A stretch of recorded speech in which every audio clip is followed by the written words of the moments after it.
అదేవిధంగా ఐఏఎస్ అధికారి విద్యా కమిషన్ చైర్పర్సన్ అక్నూరు మురళి గారు, నర్సారెడ్డి గారు, జిల్లా పార్టీ అధ్యక్షులు ఆకాంక్ష రెడ్డి గారు, వేదిక మీద ఉన్న పెద్దలందరూ, ప్రాణ సమానులైన సిద్దిపేట జిల్లా నుంచి వచ్చిన రైతాంగానికి అందరికీ,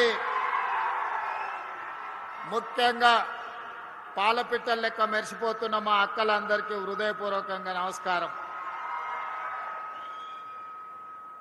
ఈ వ్యవసాయ పండుగ దినాన, ఉగాది పండుగ సందర్భంగా ఇంతమంది ఆడబిడ్డలు మొన్న చీర సారె రూపంలో ఈ ప్రభుత్వం ఇందిరమ్మ చీర పెడితే ఆ చీర కట్టుకొని ఈ పండుగ నాడు సోదరుడిని ఆశీర్వదించడానికి వచ్చినందుకు మా ఆడబిడ్డలందరికీ ప్రత్యేకంగా కృతజ్ఞతలు, ధన్యవాదాలు.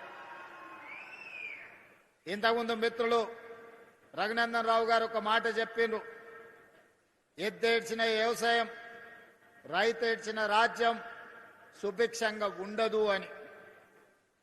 ఈ నానుడిని మా ప్రభుత్వం, వ్యక్తిగతంగా నేను సంపూర్ణంగా విశ్వసిస్తాను, నమ్ముతాను. అందుకే ప్రజాపాలనలో ఎన్ని సమస్యలు ఎదురైనా, సంక్షేమానికి ఎన్ని ఇబ్బందులు వచ్చినా, ఆర్థిక పరిస్థితులు మమ్మల్ని ఎన్నో రకాలుగా ఇబ్బంది పెడుతున్నా, రైతులకు సంబంధించిన ఏ సంక్షేమ పథకాన్ని కానీ, రైతులకు అందించాల్సిన ఉచిత కరెంటు కానీ ఎక్కడా లోటు రానియకుండా, అదేవిధంగా రైతులు పండించిన పంటను చివరి గింజ వరకు కొనాలి అని కార్యక్రమంగా పెట్టుకొని, కొన్న పంటకు గిట్టుబాటు ధరనే కాదు 500 రూపాయల బోనస్ కూడా ఇచ్చి రైతుల కళ్ళల్లో ఆనందం చూడాలి అని ఈ ప్రభుత్వం నిరంతరం తాపత్రయపడుతుంది, ప్రయత్నం చేస్తుంది. అందులో భాగంగానే ఈనాడున్న ఆర్థిక పరిస్థితులు, అభివృద్ధి కార్యక్రమాలకు అవరోధంగా మారిన బట్టి విక్రమార్క గారితో మాట్లాడి రైతులకు మనం ఇస్తున్న రైతు భరోసా పెంచడమే కాదు, వాళ్లకు ఈరోజు సిద్దిపేట గడ్డ మీద నుంచి రైతు భరోసా నిధులను విడుదల చెయ్యాలని ఇంతకుముందు కంప్యూటర్లు తుమ్మల నాగేశ్వరరావు గారు ఇతర సహచర మంత్రివర్గ సభ్యుల సమక్షంలో 70 లక్షల మందికి 3,600 కోట్ల రూపాయలు దాదాపుగా ఇవాళ బటన్ నొక్కితే రేపటిలోగా మీ ఖాతాలలో ప్రతి రైతుకు 70 లక్షల మంది రైతుల ఖాతాలలో రైతు భరోసా నిధులు పడతాయి. అదేవిధంగా ఇంకా మిగిలిన 5,400 కోట్ల రూపాయలు 20 రోజుల్లో ఇంకొక 2,700 కోట్లు, అక్కడి నుంచి ఇంకొక 20 రోజుల్లో ఇంకో 2,700 కోట్లు, దాదాపుగా ఇవాళ మార్చి 22 తారీఖు నాడు మనం ఉన్నాం. 45 రోజుల్లో 9,000 కోట్ల రూపాయల రైతు భరోసా 70 లక్షల రైతుల ఖాతాలలో వేసి రైతుల కళ్ళల్లో ఆనందం చూడాలి. ఈ ప్రగతి ప్రణాళికలో రైతుల సంక్షేమం కోసం పనిచేయాలని మా ప్రభుత్వం దీక్ష భూని ఈనాడు సిద్దిపేట జిల్లాకు వచ్చి ఈ కార్యక్రమాన్ని ప్రారంభించుకున్నాం. మిత్రులారా, నేను ఎక్కువ వివరాలు చెప్పదలుచుకోలేదు, కానీ కొన్ని వాస్తవాలను మీ ముందు ప్రస్తావించాల్సిన అవసరం ఉన్నది. 114 నెలలు చంద్రశేఖరరావు గారు పెద్దలు ముఖ్యమంత్రిగా పనిచేసింది. వారు పెట్టిన ఖర్చు సరాసరి రైతుల కోసం పెట్టిన ఖర్చు 2,533 కోట్లు ప్రతి నెల ఖర్చు పెడితే, ఈనాడు మాన ప్రభుత్వం వచ్చి 28 నెలలైతే ఈ 28 నెలల సరాసరి ప్రతి నెల 5,500 కోట్ల రూపాయలు ఈ రోజులో రైతు సంక్షేమం కోసం ఈ రోజు మన ప్రభుత్వం ఖర్చు పెడుతున్నది. ఈనాడు రైతులకు ఇస్తున్న 24 గంటల ఉచిత కరెంటు కావచ్చు, రైతులకు అందిస్తున్న గిట్టుబాటు ధర కావచ్చు, రైతులు పండించిన సన్న వడ్లకు 500 రూపాయల బోనస్ కావచ్చు, రైతు రుణమాఫీ కావచ్చు, రైతు భరోసా కావచ్చు, రైతు బీమా కార్యక్రమాలు కావచ్చు. మీకు అకాల వర్షాలు వరదలు వస్తే, ముఖ్యంగా కామారెడ్డి ప్రాంతంలో ఏ అకాల వర్షం వచ్చినా, ఏ వడగండ్ల వాన పడ్డా ముఖ్యంగా కామారెడ్డి ప్రాంతంలో రైతులకు కష్టాలు వస్తున్నాయి. ఇసుక మేటలు వేరినాయి. మొన్నటిసారి వచ్చిన తుఫాన్లో మీ జిల్లాలో చాలా దగ్గరలో చెరువులు తెగిపోతే ఈడ కాలువలు ఇసుక మేటలు పేరితే నేనే స్వయంగా వచ్చిన ఆ సందర్భంగా మిత్రుడు రఘునందన్ రావు గారు కూడా కొన్ని సమస్యల్ని మా దృష్టికి తీసుకురావడం జరిగింది. ప్రతి దగ్గర రైతుకు పంట నష్టం జరిగితే అకాల వర్షాలు వచ్చినా వరదలు వచ్చినా వడగండ్ల వానబడ్డా రైతుకు ఎకరాకు 10,000 రూపాయల లాగా నష్ట పరిహారాన్ని అందించి ఈనాడు రైతులను ఆదుకుంటే ఈ 28 నెలల్లో దాదాపుగా 1,30,40,000 కోట్ల రూపాయలు కేవలం రైతుల కోసమే ఖర్చు పెట్టి ఇది రైతు ప్రభుత్వం రైతు రాజ్యం అని చెప్పి రైతును రాజును చెయ్యాలని ఈనాడు మన ప్రభుత్వం ప్రయత్నం చేస్తుంది. మీ ఆశీర్వాదం మీ అండదండలు ఉండడంతో ఈనాడు ఈ కార్యక్రమాన్ని అద్భుతంగా ముందుకు తీసుకెళ్తున్నాం. అదేవిధంగా మిత్రులారా, ఇంతకుముందు తుమ్మల నాగేశ్వరరావు గారు ఒక మాట చెప్పిండ్రు. ఈరోజు కేవలం వరి, ఈరోజు రాష్ట్రము చిన్నదైనా భారతదేశంలో ఈ 2 సంవత్సరాలు ప్రతి పంట మొట్టమొదటి స్థానం భారతదేశంలో తెలంగాణ రాష్ట్రం ముందు నిలబడ్డది వరి పండించడంలో. పోయిన సంవత్సరం 2,58,00,000 మెట్రిక్ టన్నుల వరి ఉత్పత్తి చేసి దేశంలోనే నెంబర్ 1 రాష్ట్రంగా ఈనాడు తెలంగాణ రాష్ట్రం నిలబడ్డది. కానీ ఈనాడు మా రైతులను చైతన్యం కలిగిన నిజామాబాద్ అదేవిధంగా మెదక్ జిల్లా ప్రాంత రైతాంగాన్ని నేను ఈ వేదిక మీద నుంచి విజ్ఞప్తి చేయదలుచుకున్నా. ఒకనాడు ఈ ప్రాంతంలో నిజాం సర్కారు ఉన్నప్పుడే నిజాం చక్కెర కర్మాగారాన్ని కట్టడం జరిగింది. ఈ ప్రాంతంలో రైతులు కమర్షియల్ క్రాప్లు పండించడంలో చాలా చైతన్యం కలిగిన వాళ్ళు. ఈ ప్రాంతంలోనే చెరుకు పండించేది, ఈ ప్రాంతంలోనే సోయాబీన్ పండించేది, ఈ ప్రాంతంలోనే మొక్కజొన్న పండించేది, ఈ ప్రాంతంలోనే ఎర్రజొన్నలు పండించేది, ఈ ప్రాంతంలోనే మీరు పసుపు పండించేది. ఆనాడు పెద్దలు చెప్పేవాళ్ళు, నేను నిజామాబాద్ వెళ్ళినప్పుడు ఒకప్పుడు 1 క్వింటాల్ పసుపు మార్కెట్లో అమ్మితే తులం బంగారం కొనుక్కొని ఇంటామ కోసం తీసుకొచ్చేది అని. మరి ఇవాళ తులం బంగారమేమో 2 లక్షలు అయింది, పసుపుకు మాత్రము ఈరోజు ధరలు లేవు. కానీ ఈనాడు వ్యవసాయంలో మార్పు రావాలి. ఈరోజు పామాయిల్ ఫ్యాక్టరీని దాదాపుగా 750 కోట్ల రూపాయలతోని ఈనాడు కార్పొరేషన్ ఆధ్వర్యంలో ఈరోజు ప్రారంభించుకున్నాం. తుమ్మల నాగేశ్వరరావు గారు రఘునందన్ రావు గారు చెప్పినట్టు తెలంగాణ రాష్ట్రంలో పామాయిల్ పంట ఈనాడు 3 లక్షల ఎకరాలకు చేరింది. 3 లక్షల ఎకరాలు కాదు, 10 లక్షల ఎకరాల పామాయిల్ పండించినా కొనడానికి ప్రభుత్వం సిద్ధంగా ఉంది. మీకు లాభసాటి వ్యవసాయంగా మారుతుంది. రైతును పంట మార్పిడిలోకి రావాల్సిందిగా నేను విజ్ఞప్తి చేస్తున్నా. ఇవాళ వేదిక మీద వరంగల్ రైతులు ఉన్నారు, రాజకీయ నాయకులు ఉన్నారు, ఖమ్మం జిల్లాకు సంబంధించిన వాళ్ళు ఉన్నారు, నల్గొండకు సంబంధించిన వాళ్ళు ఉన్నారు. మీరు ఖమ్మం వరంగల్ ప్రాంతానికి పోతే మీకు పత్తి పండుతుంది, మిర్చి పండుతుంది. నల్గొండకు వస్తే వడ్లతో పాటు కొన్ని కందులు పండుతాయి. ఆ నుంచి మా మహబూబ్నగర్కు వస్తే పచ్చజొన్నలు, సజ్జలు, కందులు పండుతాయి. మా దగ్గర దోసకాయలు పండుతాయి. రంగారెడ్డి జిల్లాకు వస్తే, వికారాబాద్ రంగారెడ్డి జిల్లాకు వస్తే ఇవాళ భారతదేశానికి మంచి కందిపప్పు ఆ ప్రాంతంలో పండిస్తున్నాం. ఈరోజు రంగారెడ్డి జిల్లాలో ద్రాక్ష తోటలు కానీ, కూరగాయలు కానీ, పాలకూర కానీ, మెంతం కూర కానీ, ఈరోజు కొత్తిమీర కట్టలు కానీ, ఒకప్పుడు ద్రాక్ష తోటలు కానీ రంగారెడ్డి జిల్లా చుట్టూతో ఉండేది. పాడి పరిశ్రమ ఉండేది. ఆర్టీసీలో బస్ ఎక్కితే వనస్థలపురం హయత్ నగర్ నుంచి పాల క్యాన్లతోని, కూరగాయల తట్టలతోటి పండ్లు ఫలాలు కూరగాయలు తీసుకొని మా రైతులు ఆర్టీసీ బస్సులో హైదరాబాద్కు అమ్మనికి వచ్చేది. కాలం మారింది, రియల్ ఎస్టేట్ పెరిగింది, పంట తోటలు అన్నీ కూడా లేఅవుట్లు అయిపోయినాయి, ప్లాట్లు అయిపోయినాయి. ఇవాళ ఎక్కడ చూసినా పాలు ఎక్కడి నుంచో కొనుక్కుంటున్నాం, కూరగాయలు విదేశాల నుంచి తెచ్చుకుంటున్నాం, కోడిగుడ్లు పక్క రాష్ట్రం నుంచి తెచ్చుకుంటున్నాం, తమిళనాడు నుంచి. మరి చికెన్ కావాలంటే ఒక దగ్గర పోతున్నాం, పాలు కావాలంటే చిత్తూరు పోతున్నాం, కూరగాయలు కావాలంటే ఇంకో రాష్ట్రం పోతున్నాం. ఇట్లా ఏది చూసినా ఇవాళ ఇతర ప్రాంతాల నుంచో, ఇతర జిల్లాల నుంచో, ఇతర రాష్ట్రాల నుంచో, ఇతర దేశాల నుంచో దిగుమతి చేసుకునే పరిస్థితి వచ్చింది. దీనికి కారణం ఏందో మా రైతన్నలను ఆలోచన చేయమంటున్నా. మా తుమ్మల నాగేశ్వరరావు గారికి నేను సూచన చేస్తున్నా, రైతులలో చైతన్యం తీసుకురావాలి. రైతులు పండించే వడ్లు ఒక్కటే మన సమస్యకు పరిష్కారం కాదు. ఇవాళ వరి పండిస్తే వ్యవసాయ రైతుకు కష్టం తక్కువ ఉందని వరి పండిస్తుండ్రు, వరి కొంటున్నాం.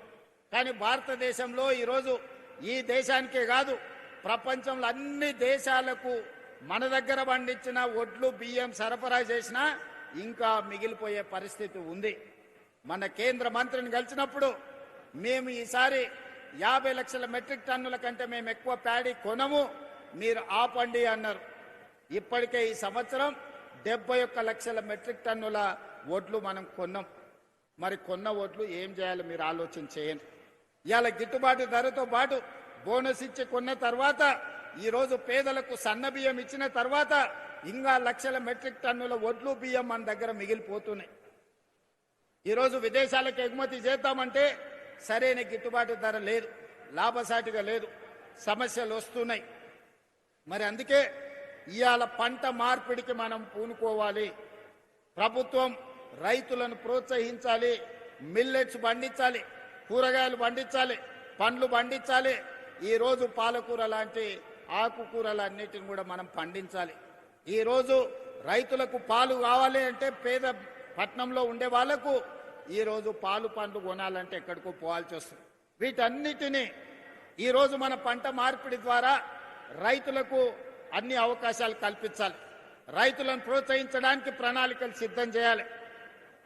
తుమ్మల నాగేశ్వరరావు గారు వ్యవసాయ శాఖ మంత్రే కాదు, ఆయననే పెద్ద రైతుకున్న సమస్య తుమ్మల నాగేశ్వరరావు గారికి సంపూర్ణమైన అవగాహన ఉంది. ఏదైనా యూనివర్సిటీ పరీక్ష పెడితే ఆయనకు డాక్టరేట్ వస్తుంది వ్యవసాయం మీద.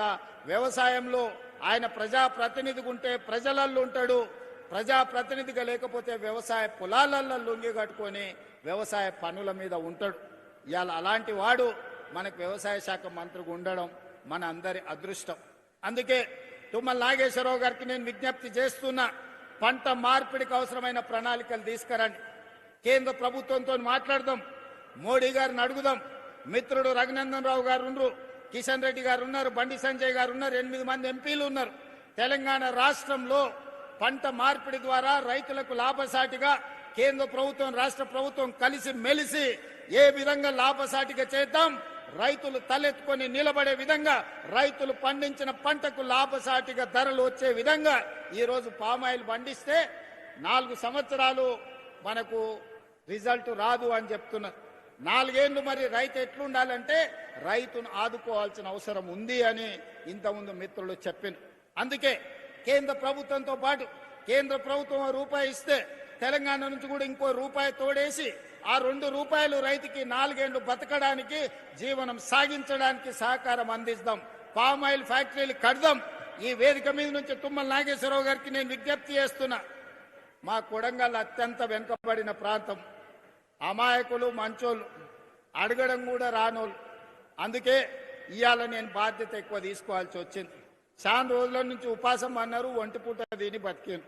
ఇప్పుడన్నా నేను ఉన్నప్పుడన్నా 2 పూటల భోజనం పెట్టి పొద్దుటి పూట కొంచెం టిఫిన్ పెడితే మా రైతులు, మా ప్రాంత ప్రజలు కొంత బాగుపడతారు.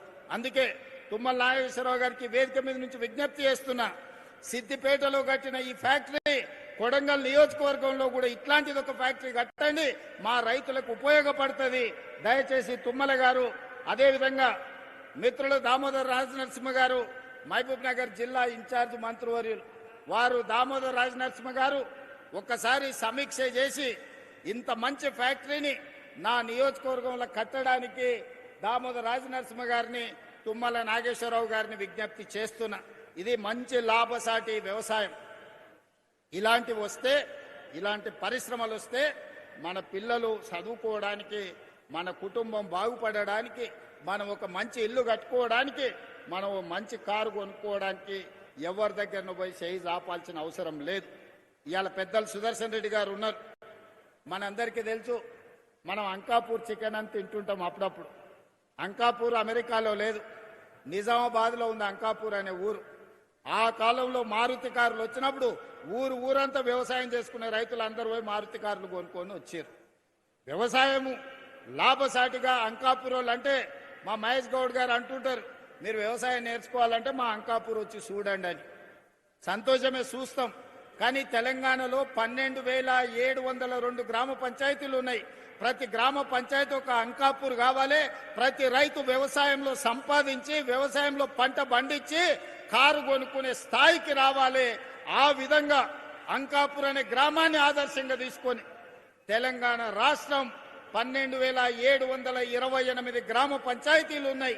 అన్ని గ్రామ పంచాయతీలను అంకాపూర్ లాగా తీర్చిదిద్దాల్సిన బాధ్యత ఈ ప్రభుత్వం మీద ఉన్నది. ఆ కార్యక్రమాన్ని మన అందరం కలిసి భుజాలకు ఎత్తుకుందాం. ఇవాళ రైతులు వేరే పంటకు పోతే నష్టం జరుగుతుందని ఆలోచన చేయకండి. ఇవాళ మిల్లెట్స్ అని, ఆర్గానిక్ ఫుడ్ అని ఈరోజు రకరకాల పండ్లు కూరగాయలు ఎక్కడెక్కడి నుంచో కొనుక్కుంటున్నాం. అదే మన దగ్గర పండించుకుంటే లాభసాటిగా ఉంటుంది, ఎక్కడికో వెళ్లాల్సిన పని లేదు. ఇవాళ అమెరికన్ రీసెర్చ్ సెంటర్ ఇక్రిసాట్ వచ్చి మీ దగ్గరనే పెట్టారు. ఎందుకు ఇక్రిసాట్ ఇక్కడ పెట్టారు? వ్యవసాయ పరిశోధన కేంద్రాన్ని అమెరికా ప్రభుత్వం హైదరాబాద్లో మెదక్ జిల్లాలో పెట్టిందంటే ఇక్కడ సారవంతమైన భూములు ఉన్నాయి.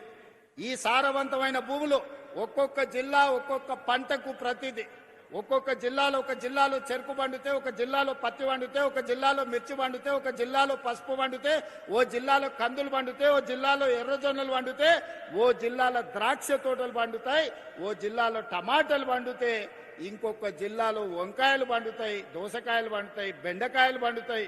తెలంగాణ సారవంతమైన భూమి. ఈ సారవంతమైన భూమికి పనిచేసే కష్టపడే రైతు అవసరం ఉంది. ఇవాళ ఫ్యాక్టరీలు, పెద్ద పెద్ద ఉద్యోగాలు, ఐటీ కొలువుల కంటే కూడా 2 ఎకరాల వ్యవసాయంలో అంతకంటే ఎక్కువ సంపాదించడానికి అవకాశం ఉన్నది. అందుకే ప్రభుత్వాలు కూడా వినూత్నంగా ఆలోచన చేయాలి. ప్రభుత్వాలు సాంకేతిక నైపుణ్యాన్ని రైతులకు అందుబాటులోకి తీసుకురావాలి. రైతులకు అవగాహన కల్పించాలి. రైతులకు విత్తనాలు ఇవ్వాలి. రైతులు పంట పండించడానికి అవకాశం ఇవ్వాలి. రైతు పండించిన పంటను ప్రభుత్వం అమ్మడానికి అవసరమైన కొనుగోలు కేంద్రాలను ఏర్పాటు చేయడమే కాకుండా అంతర్జాతీయ మార్కెట్లో మన రైతులు పండించిన పంటలు ఎగుమతి చేసుకోవడానికి ప్రభుత్వం బాధ్యత తీసుకొని ఎగుమతి చెయ్యాలి. దానికి సంబంధించి మన ప్రభుత్వం ప్రయత్నం చేస్తుంది. నాకు కావాల్సిందంతా వయసు ఉంది, ఓపిక ఉంది, అవగాహన ఉంది. తెలివంది అడిగి తెలుసుకుంటా. నాకు తెలుసని నేను గొప్పలకు ఓను. తెలివందేమని ఉంటే తెలుసుకుంటా. నేను తెలుసుకున్నది మీతో పంచుకుంటా. నేను మీతో పంచుకున్నది మీరు పంట పండిస్తే తెలంగాణ అద్భుతమైన తెలంగాణ, బంగారు తెలంగాణ అంటే గిదే బంగారు తెలంగాణ. తెలంగాణలో పంటే ప్రతి పంట, ప్రతి గింజ బంగారు తెలంగాణలో భాగస్వాములను చేస్తుంది అని చెప్పి ఈనాడు మా రైతాంగం అందరూ కూడా కదిలి రావాలి. ముఖ్యంగా మా అన్నలు నగదు ఉంటే సాయంత్రం బెల్ట్ షాప్కి ఇచ్చొస్తారు. కానీ ఆ నగదు మా అక్కల దగ్గర ఉంటే ఇంటికి ఉపయోగపడుతుంది, పిల్లల చదువులకు ఉపయోగపడుతుంది, వ్యవసాయంలో ఎరువులు ఏమైనా కొనుక్కోవడానికి ఉపయోగపడుతుంది. అందుకే ఈనాడు మహిళల ప్రాతిపదికన ఇవాళ రేషన్ కార్డు ఇచ్చిన మహిళలకే, సన్నబియ్యం ఇచ్చిన మహిళలకే, ఇందిరమ్మ ఇల్లు ఇచ్చిన మహిళలకే, ఇందిరమ్మ ఇంట్లో 200 యూనిట్లు ఉచిత కరెంట్ ఇచ్చిన మా ఆడబిడ్డల కళ్ళల్లో వెలుగు చూడాలనేదే. ఇవాళ ఏ సంక్షేమ పథకం ఇచ్చినా ఈనాడు మహాలక్ష్మి ద్వారా ఆర్టీసీ బస్సుల్లో ఉచిత ప్రయాణం చేస్తున్నారని అంటున్నారు. అవును, మీ తమ్ముడు ఉన్నాడు కాబట్టే ఇవాళ 28 నెలల్లో ఎన్నడన్నా ఎవరన్నా ₹1 అడిగినరా? అక్క బస్సు ఎక్కితే ఎవరన్నా రూపాయి అడిగిర్రా? ప్రారంభించినాడు మా ఎమ్మెల్యేమ్మ అడిగింది, యశస్విని రెడ్డి. మరి పైసలు అడిగితే ఎట్లా అని నేను చెప్పిన, ప్రతి ఆడబిడ్డను హ్యాండ్ బ్యాగ్లో మీ సోదరుడి ఫోటో పెట్టుకొని ఆ కండక్టర్కి నా టికెట్ పైసలు అడితే మా తమ్ముడు పట్నం వాళ్ళు ఉంటాడు, పోయి తెచ్చుకోపో అని చెప్పమని చెప్పిన. ఈ 2 ఏళ్ళల్లో మా అక్కలు చెప్పాలి.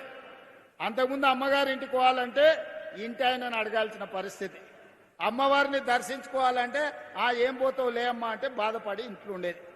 ఇవాళ అమ్మగారి ఇంటికి పోవాలన్నా, అమ్మవారిని దర్శించుకోవాలన్నా ఇంటి ఆయన బాయ్ కాడుకో ఇంటికి వచ్చే లోపల పోయి చూసి మళ్ళీ ఇంటికి వచ్చి రావచ్చు. మళ్ళీ ఎప్పటిలాగే ఈటీవీ మా టీవీ సీరియల్ చూడవచ్చు. అవునా? మరి ఇవాళ ఆర్టీసీ బస్సుల ఉచిత ప్రయాణానికి 9,000 కోట్ల రూపాయలు మన ప్రభుత్వం ఖర్చు పెట్టింది.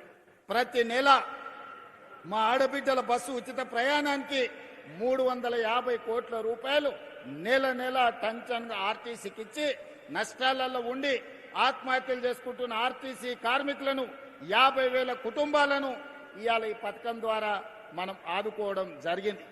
ఉచిత ప్రయాణమే కాదు, ఈనాడు 1000 బస్సులను కొని 1000 బస్సులకు మహిళా సంఘాలను ఈరోజు యజమానులను చేసి ఆర్టీసీకే కిరాయికి పెడితే మా పొన్నం ప్రభాకర్ గారు నెల నెల మా బిడ్డల ఆడబిడ్డలకు ఈరోజు ఆర్టీసీ బస్సు యజమానులను చేస్తే బరాబర్ కిరాయి పైసలు కట్టే పరిస్థితి వచ్చింది.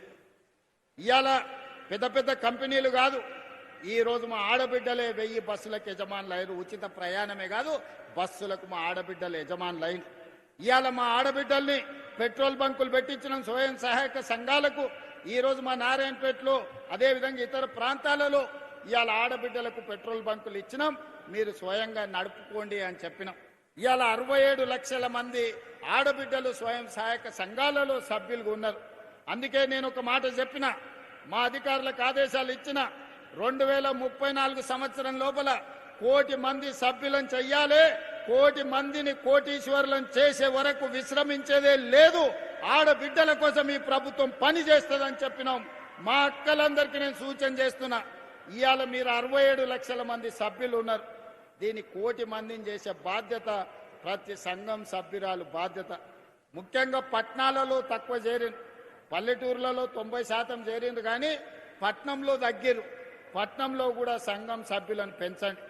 ఇప్పటి వరకు 28 నెలల 57,000 కోట్ల రూపాయల బ్యాంకు లింకేజ్ ఇచ్చి 0 వడ్డీ మీద 1350 కోట్ల రూపాయలు ఇవాళ బ్యాంకులకు మన ప్రభుత్వం కట్టింది.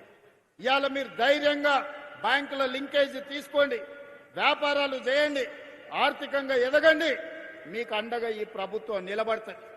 ఒకనాడు సోలార్ విద్యుత్ అంటే తుమ్మల నాగేశ్వరరావు గారు, ఒకప్పుడు సోలార్ విద్యుత్ అంటే అదానీ అంబానీలే ఉండేది, కానీ ఇవాళ సోలార్ విద్యుత్ అంటే 1000 మెగావాట్లకి యజమానులు మా ఆడబిడ్డలు అయినరు. ఇవాళ అదానీ అంబానీతోని మా ఆడబిడ్డలు సోలార్ విద్యుత్ ఉత్పత్తి చేస్తే రాష్ట్ర ప్రభుత్వం కొనుగోలు చేస్తుంది. ఇవాళ మా ఆడబిడ్డలకు తెలియని వ్యాపారం లేదు, వ్యాపారంలో మెలకువలు లేవు. అందుకే హైటెక్ సిటీ పక్కన మైక్రోసాఫ్ట్, ఇన్ఫోసిస్ లాంటి ఐటీ కంపెనీలు ఉన్నాయన్నారు.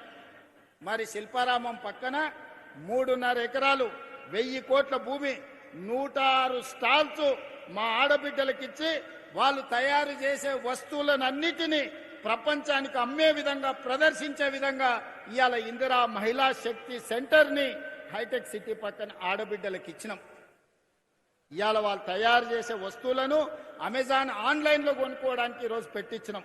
మా ఆడబిడ్డలు తయారు చేసే ఉత్పత్తి వస్తువులు ఈరోజు ప్రపంచానికే ఈరోజు మార్గదర్శకంగా తయారైనాయి.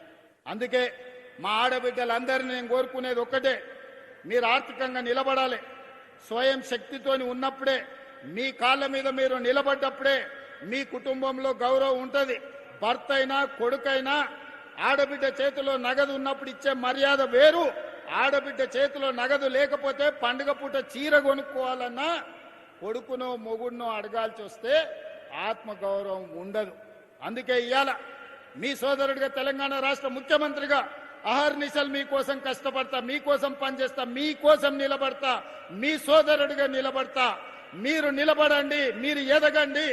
మీరు ఎదుగుతే ఈ రాష్ట్రం 2034కు $1 ట్రిలియన్ ఎకానమీకి ఎదుగుతుంది.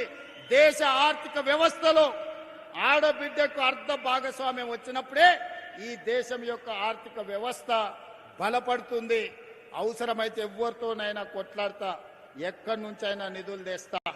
అందుకే అక్కలారా, ఈనాడు మిమ్మల్ని సహకరించడమే కాకుండా మీ పిల్లల చదువులు ఈరోజు పొద్దుటిపూట బడికి పంపాలంటే వ్యవసాయ పనుల మీద పొద్దున్నే పోయేది ఉంటుంది. పిల్లలకు నాష్ట పెడతాం, ఓసారి పెట్టాం. కాలే కడుపులతో పిల్లలు బడికి పోతే అర్ధాకలతో సార్ చెప్పేది అర్థం కాదు సగం. ఆ తర్వాత సగం పూట బడి నుంచే వాడు ఇంటికి వస్తాడు ఆకలితో. అందుకే అన్ని ఆలోచన చేసిన, ఇట్లా లాభం లేదు. మళ్ళీ నర్సరీ, ఎల్కేజీ, యూకేజీ ప్రైవేట్కి పోయి 1వ తరగతికి గవర్నమెంట్కి రావాలంటే అది భారం అయిపోతుంది. అందుకే ఈ సంవత్సరం నుంచి తెలంగాణ పబ్లిక్ స్కూల్ మా మురళి కమిషన్ చైర్పర్సన్ ఇచ్చిన సూచన మేరకు నర్సరీ నుంచే రాష్ట్ర ప్రభుత్వ ఆధ్వర్యంలో ఈరోజు పాఠశాలలను, తెలంగాణ పబ్లిక్ స్కూళ్లను వచ్చే అకాడమిక్ ఇయర్లో ప్రారంభించుకుంటున్నాం. మంచి నాస్టా, మంచి లంచ్ అక్కడనే పెడుతున్నాం. ఒకరోజు పిల్లలకు పాలిస్తాం, 2వ రోజు రాగి జావ ఇస్తాం. వారం రోజుల్లో ఆదివారం సెలవు అయితే ఆ రోజుల్లో 3 రోజులు ప్రతిరోజు పాలిస్తాం పిల్లలకు, 2వ రోజు రాగి జావ ఇస్తాం. మంచి నాస్టా పెడతాం, మంచి భోజనం పెడతాం. ప్రభుత్వ పాఠశాలల్లో అన్ని వసతులు ఏర్పాటు చేస్తాం. అందుకే ప్రైవేట్ స్కూళ్ళకు పోవాలనే మోజుకు పోకండి. మీరు సంపాదించినంత ఫీజుల రూపంలో నష్టం కాకండి. ప్రభుత్వ పాఠశాలలు ప్రైవేట్ కంటే మంచిగా చేపిస్తాం. ఇవాళ ప్రైవేట్ స్కూళ్ళల్లో చదువుకున్న వాళ్ళ కంటే గవర్నమెంట్ స్కూళ్ళల్లో టీచర్లు అత్యధికంగా చదువుకున్న వాళ్ళు ఉన్నారు. ఇవాళ మన పిల్లల్ని బడికి తోలితే బ్రహ్మాండమైన చదువు చెప్పడానికి టీచర్లు సిద్ధంగా ఉన్నారు. 1,00,000కు పైగా టీచర్లు ఉన్నారు. 18,000 పైన స్కూళ్ళు ఉన్నాయి. వీటన్నిటిని ప్రక్షాళన చేసే బాధ్యత నేను తీసుకుంటా. అందుకే విద్యాశాఖ ఈరోజు నా దగ్గర పెట్టుకున్నా, వైద్య శాఖ దామన్న దగ్గర పెట్టిన, సాంకేతిక శిక్షణ శాఖ వివేక్ గారి దగ్గర ఉన్నది. ఈరోజు ఇంజనీరింగ్ డాక్టర్ చదువుకుంటే నౌకరు వస్తుందో రాదో నాకు తెలియదు, కానీ ఏటీసీలో శిక్షణ పొందితే, పాలిటెక్నిక్ చదువుకుంటే, ఐటీఐ చదువుకుంటే నౌకరిప్పించే బాధ్యత నాది. ఈరోజు సాంకేతిక నైపుణ్యం నేర్చుకోండి. ఇవాళ మీరు చూడండి, ఇంజనీరింగ్ చదువుకున్న పిల్లగాడు ఇంటికి వస్తుండు. మంచి డ్రైవరో, ప్లంబరో, ఎలక్ట్రీషియనో, ఏసీఓ, లేకపోతే ఇంటీరియర్ డెకరేటర్సో మంచి పని నేర్చుకున్నానికి అంతెందుకు మా అక్కలు బ్యూటీ పార్లర్లో కూడా ఈరోజు పని నేర్చుకుంటే బ్రహ్మాండంగా నెలకు 40-50 వేలు సంపాదించుకుంటారు. ఇవాళ ఒకప్పుడు కటింగ్ చేయాలి, మంగళ షాప్లో చేయాలంటే నామోసిగా ఫీల్ అయ్యేది. మంగళూరులో వృత్తి మనం చేస్తామని. ఇవాళ జూబ్లీస్ బంజార్లో చూస్తే పెద్ద పెద్ద రెడ్లు, పెద్ద పెద్ద కమ్మోళ్ళు, తుమ్మల నాగేశ్వరరావు గారి చుట్టాలు, మా చుట్టాలు అందరూ కూడా బ్యూటీ పార్లర్లు పెట్టుకొని పెద్ద పెద్ద మంగళ షాపులు నడుపుతున్నారు. కాలం మారింది. కాలం మారింది కాబట్టి పని నేర్చుకోవాలి. ఒకప్పుడు చెప్పులు కుట్టడం నామోసి, ఈరోజు లెదర్ టెక్నాలజీలో ఫ్యాషన్ డిజైన్స్ వచ్చినాయి. ఒకప్పుడు ఊర్లలో టైలరింగ్ చేయాలంటే ఎవరు టైలర్ చేస్తాడా అనేటోళ్ళు, బతకలేనోడు టైలరింగ్ చేస్తాడని. ఇవాళ ఫ్యాషన్ డిజైన్స్ అని పెళ్లి అయితే మన అదేంది లగ్గపత్రిక రాసుకొని పోతే వాడు 10 లక్షలు తీసుకుంటుంది ఒక డ్రెస్సుకు. ఎందుకు వస్తున్నాయి? పని నేర్చుకుంటూ వస్తున్నాయి. శిక్షణ కావాలి, దానికి చదువు అక్కర్లేదు. దానికి చదువు తక్కువ ఉన్నా పని నేర్చుకునే తెలివి ఉంటే ఈరోజు ఈ పనులల్లా నెల తిరుగుతే ₹1,00,000 సంపాదించుకునే అవకాశం వచ్చింది. అందుకే ఏటీసీలో చదువుకునే పిల్లలకు మా వివేకన్న సూచన మేరకు ప్రతి నెల ₹2,000 స్కాలర్షిప్ ఇస్తాం. ఇంటి నుంచి బియ్యం తెచ్చుకొని తాలూకా హెడ్ క్వార్టర్లో ఏటీసీలో చేరితే 2 ఏళ్లలో ₹1,00,000 సంపాదించుకునే ఉద్యోగం వస్తుంది. అందుకే మా పిల్లలకి ఈరోజు నేను సూచన చేస్తున్న యువకులకు, కాళ్ళ మీద నిలదొక్కోండి, మీ తెలివితేటల్ని ప్రదర్శించండి. ఇవాళ రేపు పాడేటోళ్ళకి ఎన్ని అవకాశాలు వచ్చినా యూట్యూబ్లో ఎన్ని పైసలు సంపాదించుకుంటారు. ఈరోజు టాలెంట్ ఉంటే ప్రపంచం మీ ముందు తల వంచి నిలబడుతుంది. ఒకప్పుడు లేదు. ఒకప్పుడు ఇంటర్ చదువుకోవాలి, డిగ్రీ చదువుకోవాలి, పీజీ చదువుకోవాలి, పిహెచ్డి చేయాలి, అప్పుడు వచ్చి చిన్న నౌకరు చేయాలి. ఇవాళ రేపు 12 తర్వాత మాట్లాడడానికే నేర్చుకొని 3 భాషలు వస్తే నువ్వు పని నేర్చుకున్నావు అంటే ఎవరైనా నీ దగ్గరికి ఏడున్నా ఎత్తుకుంటా మన దగ్గరకు వచ్చే పరిస్థితి ఉంది. అందుకే సాంకేతిక నైపుణ్యం ఉన్న విద్య వైపు మనం మరలాలి. వ్యవసాయంలో మెలకువలు నేర్చుకోవాలి. వ్యవసాయంలో మంచి పంటలు, లాభదాయకంగా వచ్చే పంటల్ని ఈరోజు మనం పండించాలి. ఇవే మన జీవితాలను మారుస్తుంది. ఇవే మన జీవితాలలో మార్పు తీసుకొస్తాయి. అందుకే నేను ఈ వేదిక మీద నుంచి రాజకీయాలు మాట్లాడదలుచుకోలే. ఎన్నికలప్పుడే రాజకీయాలు. ఎన్నికలప్పుడు పోటీ ఎన్నికల్లో నిలబడ్డప్పుడు రఘునందన్ రావు గారిని ఓడగొట్టాలని నేనే ఈడ మస్తుగా తిరిగిన. ఎన్నికలు అయిపోయినాయి, మీరు అందరు తీర్పిచ్చిండ్రు. ఆయన ఎంపీ అయిండు, నేను ముఖ్యమంత్రి అయినా. మేమిద్దరం ఈరోజు సమన్వయం చేసుకుంటే మీ ప్రాంతం అభివృద్ధి జరుగుతుంది. ఇవాళ సిద్దిపేట ప్రాంతంలో సమస్యలు చెప్పిండు, దుబ్బాక ప్రాంతంలో సమస్యలు చెప్పిండు, ఈరోజు ఇతర ప్రాంతాల సమస్యలు చెప్పిండు. ముఖ్యమంత్రిగా నా బాధ్యత ఎంపీ గారు నా దృష్టికి తీసుకొచ్చిన సమస్యల్ని పరిష్కరించడం. అందుకే ఈరోజు ఇక్కడనే కాదు, రేపు ఎరువులు, ఇజ్రాయెల్ ఇరాన్ యుద్ధం జరుగుతుంది. యుద్ధం అక్కడ జరిగితే మనకేందని, మన ఎరువులు మొత్తం విదేశాల నుంచే రావాలి, గ్యాస్ అక్కడి నుంచే రావాలి. ఈరోజు మనకు రాబోయే రోజుల్లో యూరియా కొరత వచ్చేటట్టు కనిపిస్తున్నది. యుద్ధం కొనసాగితే యూరియా సమస్య వస్తుంది. కానీ మనకి ఇక్కడ రామగుండం ఫర్టిలైజర్ కార్పొరేషన్ ఉన్నది, ఉత్పత్తి చేస్తుంది. మన దగ్గర ఉత్పత్తి చేసేది మొత్తం మనకే ఇవ్వాలి. దీనికి సంబంధించి తుమ్మల నాగేశ్వరరావు గారికి నేను సూచన చేస్తున్నా, ఒక డెలిగేషన్ తీసుకొని మన ఎంపీలతో పాటు బీజేపీ ఎంపీలను కిషన్ రెడ్డి గారిని కూడా సహకారం తీసుకొని కేంద్ర మంత్రి దగ్గరకు వచ్చి రేపు యుద్ధం ద్వారా మన ప్రాంతంలో ముఖ్యంగా ఎరువుల కొరత, యూరియా కొరతను ఎదుర్కోవడానికి అత్యధికంగా మన రాష్ట్రానికి తెచ్చుకోవడానికి మిత్రులు రఘునందన్ రావు గారిని, కిషన్ రెడ్డి గారి సహకారంతో నరేంద్ర మోడీ గారితో మాట్లాడి ఈరోజు తెలంగాణ రాష్ట్రానికి అత్యధికంగా యూరియా తెచ్చుకునే ప్రయత్నం చేద్దాం. ఎందుకంటే మన రైతులు అత్యధికంగా వరి పండిస్తున్నారు. వరి వేసిందంటే యూరియా కావాల్సిందే. ఈరోజు నానో యూరియా వచ్చింది, శ్రీనివాసరెడ్డి గారు చెప్తున్నారు. దానికి కూడా మనం కొంత మారాలి. రాబోయే సమస్యను ముందుగానే ఊహించి రేపు ఖరీఫ్ పంటల్లో యూరియా సమస్య రాకుండా మనం చర్యలు తీసుకోవాలి. ఇవన్నీ చేయాలంటే రాజకీయ సమన్వయం ఉండాలి. ఎన్నికలు వచ్చినప్పుడు కొట్లాడుకుందాం, ఎన్నికలు వచ్చినప్పుడు పోటీ పడదాం, ఎన్నికలు వచ్చినప్పుడు ఎట్లా గెలవాలనో చూద్దాం. ఎన్నికలు అయిపోయిన తర్వాత అభివృద్ధి కోసమే అంకితం అవుదాం. అభివృద్ధికి సంబంధించిన కార్యక్రమాలను కలిసి కట్టుగా సాధించుకుందాం. దీని ఎవరికి లొంగినట్టో, ఎవరో వంగినట్టో కాదు. మోడీ గారు వస్తే నేను వెళ్తా, నేను వస్తే రఘునందన్ రావు గారు వస్తారు. ఇది ఒక మంచి రాజకీయ సాంప్రదాయం. ఈ సాంప్రదాయాన్ని కొనసాగించాలి. ఇవాళ ఈ ప్రాంతంలో ఉన్న ఎమ్మెల్యేలు వచ్చినా మాకు ఎలాంటి అభ్యంతరం లేదు. ఈ వేదిక మీద నుంచి మీ సమస్యలు చెప్తే తప్పకుండా ఈ ప్రభుత్వం పరిష్కరిస్తుంది. ఇవాళ గజ్వేల్లో మనం తెలంగాణ పబ్లిక్ స్కూల్ ఇచ్చినాం. ఈ ప్రాంతంలో young India integrated residential schools ఇచ్చినాం. ఇవాళ వివేక్ గారిని అడిగిన సిద్దిపేటకి ఇందిరమ్మ ఇండ్లు ఇచ్చినామా అని 3500 ఇండ్లు ఈ సిద్దిపేట అసెంబ్లీకి ఇచ్చినాం, గజ్వేల్ అసెంబ్లీకి ఇచ్చినాం, సిరిసిల్ల అసెంబ్లీకి ఇచ్చినాం. నాకు కేటీఆర్ తోనో, హరీష్ తోనో, చంద్రశేఖరరావు గారితోనో రాజకీయంగా భిన్నాభిప్రాయాలు ఉండొచ్చు. కానీ అక్కడ కూడా పేదోళ్ళు ఉన్నారు, అక్కడ కూడా దళితులు ఉన్నారు, అక్కడ కూడా గిరిజనులు ఉన్నారు, అక్కడ కూడా బలహీన వర్గాలు ఉన్నారు. వీళ్ళని దృష్టిలో పెట్టుకుంటే వాళ్ళకి అన్యాయం జరుగుద్ది. అందుకే ఇవాళ సిరిసిల్ల, సిద్దిపేట, గజ్వేల్ కూడా ప్రతి నియోజకవర్గానికి 3500 ప్రకారం 10,500 ఇండ్లు ఈ 3 అసెంబ్లీ నియోజకవర్గాలలో ఇచ్చి మా నిజాయితీ చూపించుకున్నాం. ఈ పరిశ్రమ ఇవాళ సిద్దిపేటలో ఉంది. నేను కావాలంటే 2024లోనే ఈ పరిశ్రమ పనులు ప్రారంభమైనాయి. నేను ముఖ్యమంత్రి అయినాకనే తుమ్మల నాగేశ్వరరావు గారి పని మొదలు పెట్టారు.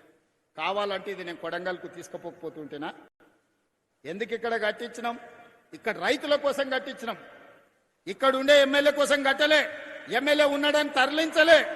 ఇవాళ సిద్దిపేటలో కట్టిన తర్వాతనే నా కొడంగల్కి ఇంకొక పరిశ్రమ ఇయ్యమని మా మంత్రులను నేను అడుగుతున్నా. నేను వివక్ష చూపియను. వివక్ష అని చెప్తున్నారు తప్పు. ఒకవేళ వివక్ష గురించి చర్చించాల్సి వస్తే 2014 నుంచి 2024 వరకు మీరు కొడంగల్కి ఎన్ని నిధులు ఇచ్చిండ్రు, ఈ 24 నెలల నేనెన్ని ఈ ప్రాంతానికి నిధులు ఇచ్చినో మొత్తం లెక్క తీద్దాం. వివక్ష మా ఇంట వంట లేదు. మిమ్మల్ని చూసి ప్రజల్ని అంచనా వేయం. ప్రజలతో మాకు ప్రత్యక్ష సంబంధం ఉంది. పేదల పట్ల మాకు ప్రేమ ఉంది, పేదల పట్ల అభిమానం ఉంది. ఆ పేదల కోసం పనిచేస్తాం తప్ప రాజకీయ నాయకుల కోసం పనిచేయం. మీరు అట్లా చేసింది కాబట్టి మేము కూడా అట్లనే ఉంటామని అనుకుంటే అట్లాంటి ఆలోచనలని దూరం పెట్టమని చెప్పి నేను విజ్ఞప్తి చేస్తున్న ఈ శాసనసభ్యుడికి. రాజకీయాలు ఎన్నికలు వస్తే ఓకే, ఎన్నికలు పోటీ పడదాం. ఎవరేందో ప్రజలు తీర్పిస్తారు. నువ్వు చెప్పేది నువ్వు చెప్తావు, నేను చెప్పేది నేను చెప్తా. చివరికి ప్రజలు తీర్పిస్తారు. 2014, 2018 కూడా మేము పోటీ పడ్డాం. ఆనాడు మీకు ఇచ్చిన అధికారం. 2023లో మీరు మేము పోటీ పడ్డాం, కానీ అధికారం మాకిచ్చిండ్రు. 2029లో మళ్ళీ మాకే ఇస్తారు. కాకపోతే ఆ ఎల్లా సిద్దిపేట నుంచి ఎమ్మెల్యేని గెలిపించండి. సిద్దిపేట నుంచి గెలిచిన ఎమ్మెల్యేను మా పెద్దలు దామోదర్ రాజనరసింహ గారు, మా వివేక్ వెంకటస్వామి గారు మంత్రిని చేయించే బాధ్యత వాళ్ళిద్దరు తీసుకుంటారు. 2029 ఎన్నికలలో సిద్దిపేటలో గెలిచే ఎమ్మెల్యేను వాళ్ళిద్దరు మంత్రిని చేసే బాధ్యత తీసుకుంటారు. ఈ వేదిక మీద నుంచి నేను మీకు మాట ఇస్తున్నా. ఈ ప్రాంతంలో 1984 నుంచి 2029 వరకు ఒకే కుటుంబం ప్రజలలో ఉన్నారు. ఇతరులకు ఒక అవకాశం ఇవ్వండి అని నేను అడుగుతున్నా. చూడండి, మార్పు చేసి చూడండి, మంచి జరుగుద్దో లేదో చూడండి.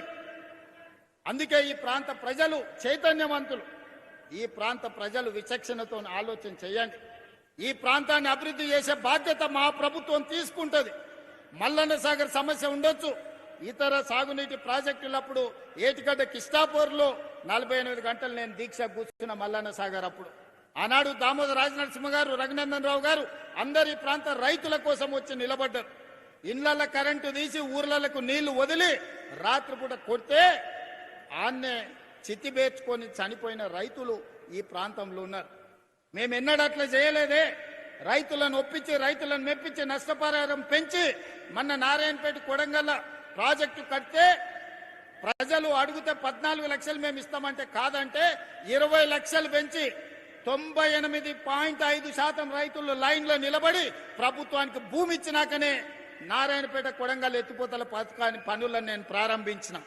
నా ప్రాంతంలో ప్రాజెక్టు కడితే రైతుకు కష్టం రావద్దు, రైతుకు నష్టం జరగొద్దు అని 98.5% రైతులను ఒప్పించి ఈ రోజు మక్తల్ నారాయణపేట కొడంగల్ ఎత్తిపోతల పథకాన్ని ఈ రోజు పనులు ప్రారంభించిన. మరి అదే ఏటిగడ్డ కిష్టాపూర్ కానీ, రంగనాయక సాగర్ కానీ, లేకపోతే కొండ పోచమ్మ కట్టినప్పుడు రైతుల పట్ల మీరు వ్యవహరించిన తీరు ప్రజలు చూడలేదనుకుంటున్నారా? ఈరోజు మూసీలో పేదల మీద మీ ముసలి కన్నీరును ప్రజలు అర్థం చేసుకుంటలేరని మీరు అనుకుంటున్నారా? రాజకీయాల కోసం మాట్లాడాలి, ప్రజల మేలు కోసం మాట్లాడాలి, కానీ ఏమీ జరగొద్దు, అడ్డుకోవాలి, వీళ్ళు ఏమి చెయ్యొద్దు, వీళ్ళనేమి చెయ్యనియొద్దు అంటే ఇది ప్రజల పట్ల పగతో వ్యవహరించినట్టే. ప్రతిపక్షం బాధ్యత అది కాదు. ప్రతిపక్షం బాధ్యత ప్రభుత్వానికి సూచన చేయాలి, ప్రభుత్వంతో ప్రశ్నించాలి, అవసరమైతే ప్రభుత్వంతో కొట్లాడి పేదలకు ఏ విధంగా మేలు చేయాలనో ప్రయత్నం చేయాలి తప్ప మేము అడ్డుకుంటాం, మేము అడ్డం బండుకుంటాం, నేను నిన్ను ముందుకే పోనీ అని అంటే ఎట్లా మీరు ఒక్కసారి చెప్పండి. పోనీ అని అంటే మీ సోదరుడు ఊరుకుంటాడా? మీకు తెలియదా? అడ్డం బండుకుంటే ఆగుతామా? ఈడు ఉన్నోళ్ళని అడుగుతున్నా, ఒకవేళ అడ్డం పడుకుంటే ఆగుతామా? 20 నాడు అడ్డం పండుకున్నారు కదా, అడ్డం పండుకుంటే దాటుకొని రాలేదా? ఇవాళ ముఖ్యమంత్రి అయి సిద్దిపేటకు రాలేదా? వస్తాం కదా. మీరు అండగుంటేదో పెద్ద సమస్యనా? ఇవాళ కూడా నేను చెప్తున్నా, మళ్ళా 29లో వస్తాం, సిద్దిపేటలో సమావేశం పెడతాం, సిద్దిపేట నుంచి గెలిచినోని మంత్రిని చేసి ఈ ప్రాంత అభివృద్ధికి అవసరమైన నిధులు ఇస్తాం. ఆ నిధులలో మా వాట మేం తెచ్చుకుంటాం. మోడీ గారిని అడిగేది ఉంటే మోడీ గారిని అడుగుతాం. అదృష్టం బాగుండి రఘునందన్ రావు గారు పెద్ద పొజిషన్లు ఉంటే ఆయన సహకారం కూడా తీసుకుంటాం. ఎన్నికలు వచ్చినప్పుడు చేసే పని ఎన్నికలప్పుడు చేస్తాం, ఓడగొట్టాల్సిన పని ఓడగొట్టేటందుకు చేస్తాం. ఒకవేళ మీరు అభిమానించి గెలిపిస్తే పెద్ద కుర్చీ వస్తే మన రాష్ట్రానికి నిధులు తెస్తాం. నాకెందుకే సిగ్గు బేసిజము? నేను రైతు పిల్లగాని ఊరు నుంచి వచ్చిన, కష్టపడి వచ్చిన, వ్యవసాయం అంటే తెలుసు, ఏ చెట్టుకి ఏ పురుగు పడుతుంది, ఏ పురుగు పడితే ఏ మందు కొట్టాలనో తెలిసినోని, తెలియకుండానే ఇంత దూరం వచ్చినా. ఏ చెట్టుకి ఏ పురుగు పట్టినా పురుగును వదిలిచ్చే తెలివితేటలు మీరిచ్చిండ్రు, దేవుడు ఆశీర్వదించిండ్రు. ఏ దానికి కూడా ఎవరు వెనక ముందు ఆలోచన చెయ్యకండి. ఈ ప్రాంతాన్ని అభివృద్ధి చేసుకుందాం. మా అధికారులకు సూచన చేస్తున్నా, సిద్దిపేటను ఏ మాత్రం వివక్ష వహించకండి, చూడకండి. సిద్దిపేట ప్రాంతానికి అభివృద్ధి నిధులు ఇవ్వండి. మిగతా నియోజకవర్గాలను ఏ విధంగా చూసుకుంటున్నామో సిద్దిపేట పట్ల ఎలాంటి వివక్ష చూపించాల్సిన అవసరం లేదు. ఇది తెలంగాణలో ఉన్న శాసనసభ నియోజకవర్గం. 119 శాసనసభ నియోజకవర్గాలను సమాన దృష్టితో చూస్తాం. మాలాకటి వెనకబడ్డోళ్ళము, ఆకలైనోళ్ళము, ఒంటిపూట తిన్నోళ్ళము, ఓ బుక్క ఎక్కువ తింటే మీరు కూడా అయ్యే ఇన్ని రోజులు ఉపాసం పండి ఇప్పుడు ఓ బుక్క తింటుండని మీరు కూడా జర్ర చూసి చూడనట్టు ఉండరు. ఎందుకంటే మేము జొన్న రొట్టెలు కందిపప్పు తిని బతికినోళ్ళం. ఇప్పుడే జర తెల్లపువ్వ తిని చికెన్ మటన్ తిన కాడికి వచ్చిన జర ఆకలి ఉంటుంది. కొడంగల్కు నిధులు ఇస్తున్నా అంటే మరి నేను ముఖ్యమంత్రి అయినా అడగరా? ఊరికి పోతే అడగరా? ఏం తెస్తావు అన్నా, నిన్ను ముఖ్యమంత్రిని చేస్తే మరి ఏమన్నా తెచ్చినావంటే నేను ఏమన్నా చెప్పాలి కదా. పిల్లగాడు దుబాయ్ పోతాడు పని చేయనికి, అమ్మనాయనం చూడడానికి వస్తే ఏమన్నా బట్టలు, అన్నదమ్ములకు బట్టలు అద్దాలు తెచ్చిండని చూడరా? చూడరా మీరు అందరూ? గట్లనే మరి పిల్లగాడు ఉపయోగపడి బయటకు పోయి ఎదిగిండు అని అంటే ఆడ నుంచి ఏదన్నా ఆశిస్తారు. ఏమన్నా చేసినా కానీ మీకు అన్యాయం చెయ్యను. మనందరం కలిసి బాగా పనిచేసుకుందాం. మీరందరూ అండగా నిలబడండి. ఈరోజు రైతు భరోసాలో భాగంగా దాదాపుగా 3,600 కోట్ల రూపాయలు మీ ఖాతాలో వేసినాం. మిగతా పైసలు కూడా 45 రోజుల్లో మీ ఖాతాలో పడతాయి. పోయినసారి మన దగ్గర నగదు ఉండే 9 రోజుల్లోనే 9,000 కోట్ల రూపాయలు రైతు భరోసా నిధులను మీ ఆయల్లో మీ ఖాతాలో వేసినాం. మీ అకౌంట్లో ఒక్కసారి చూసుకోండి. మొదలుపెట్టి చివరికి 9 రోజుల్లో 9,000 కోట్ల రూపాయలు ఆయల్లో వేసినాం. ఆయల్లో ఉన్నాయి కాబట్టి మీకే ఓటిచ్చినాం. ఇవాళ కొంచెం వెనుక ముందుంది కాబట్టి 45 రోజుల్లో 9,000 కోట్ల రూపాయలు రైతుల ఖాతాలో వేసి రైతును రాజును చేసే బాధ్యత నాది, మా ప్రభుత్వాన్ని. మీరు ఆశీర్వదించండి, అండగా నిలబడండి. అభివృద్ధి పదం వైపు తెలంగాణ రాష్ట్రాన్ని నడిపించుకుందామని తెలియజేస్తూ మీ అందరి దగ్గర సెలవు తీసుకుంటున్నా. ధన్యవాదాలు మిత్రులారా. రేవంత్ రెడ్డి గారి నాయకత్వం, రేవంత్ రెడ్డి గారి నాయకత్వం, రేవంత్ రెడ్డి గారి నాయకత్వం, రేవంత్ రెడ్డి గారి నాయకత్వం. మీ అందరికీ తెలుసు